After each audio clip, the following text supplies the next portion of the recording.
বাংলাদেশে চলছে বিপিএল, যা কিনা দেশের সবচেয়ে জনপ্রিয় ক্রিকেট লিগ। হচ্ছে নানা রকম আলোচনা সমালোচনা, দারুণ পারফরমেন্স করছে দেশি বোলাররা, ব্যাটাররাও কম যান না। সর্বোচ্চ উইকেট কিংবা সর্বোচ্চ রান সংগ্রহের তালিকায় যারা রয়েছে তাদের মধ্যে বেশিরভাগই দেশি খেলোয়াড়।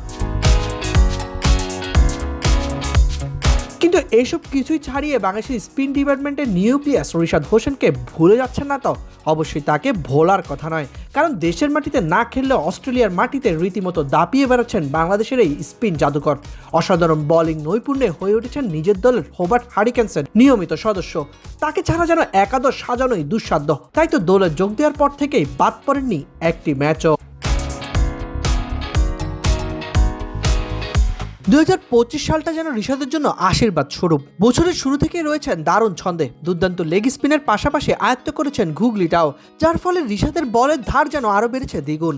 ইকোনমিক্যাল বোলিংয়ের পাশাপাশি উইকেটের টেকিং ডেলিভারি তো দারুণ পারদর্শিতা দেখিয়েছেন তিনি।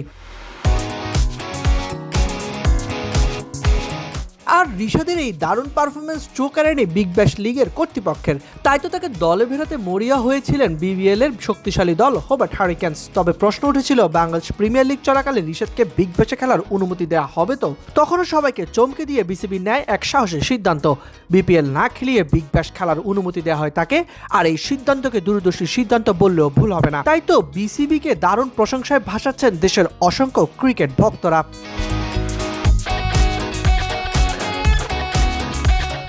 বিবিএলে প্রথমবারের মতো অংশ নিয়ে রিশাদ 7 ম্যাচে নিয়েছেন 11টি উইকেট। ইকোনমি মাত্র 7.7, যা অস্ট্রেলিয়ার কন্ডিশনে দারুণ। এছাড়াও এক ম্যাচে 26 রান দিয়ে 3টি উইকেট, যা তার সেরা বোলিং ফিগার। সব মিলিয়ে রিশাদের বিবিএল জার্নিটা কাটছে স্বপ্নের মতো। দেশের ক্রিকেটের ভক্তরাও তার এমন পারফরমেন্সে সন্তুষ্ট।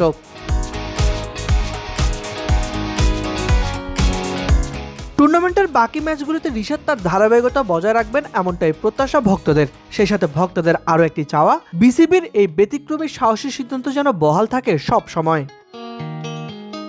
সাইদ ইবনে শামস, বিডি ক্রিক টাইম।